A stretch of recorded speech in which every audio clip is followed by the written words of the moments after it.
Hello guys, ഞാൻ മേലെ ഇങ്ങനെ വെറുതെ നിൽക്കുന്നതാണ്. നമുക്കൊരു സ്ഥലം വരെ പോകാമെന്ന് വിചാരിച്ച്. ഞാൻ അന്നേരം ഡ്രസ്സെല്ലാം ഒന്ന് മാറ്റട്ടെ. മാസ്ക് ഒന്നും ഇടണ്ട. ഇതിടാം ഗൈസ്.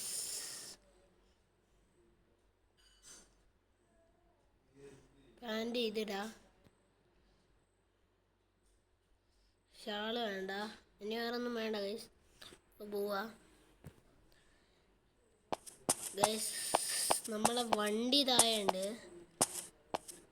ഇന്നത്തെ വീഡിയോ ഗൈസ് കുറച്ച് ഷോർട്ട് വീഡിയോ ആണ്. കുറച്ച് സമയമായിരിക്കും ഉണ്ടാകുക. നമ്മളെ താറ് ഇവിടെ കിടക്കുന്നുണ്ട്. ഇവിടെയാണല്ലോ അപ്പുറത്തെ വൃത്തിയ. എൻ്റെ അല്ല ഗൈസ്, ഫ്രണ്ടിൻ്റെയാണ്. നമ്മളിതുണ്ട് എടുക്കണ്ട. നമ്മളെ ഫ്രണ്ടിൻ്റെ താഴെ ഗൈസ് എങ്ങോട്ടാണെന്ന് ഞാൻ പിന്നെ പറഞ്ഞുതരാം. ഇവിടുന്ന് അടുത്താണ് ഗൈസ്, അതുകൊണ്ടാണ്.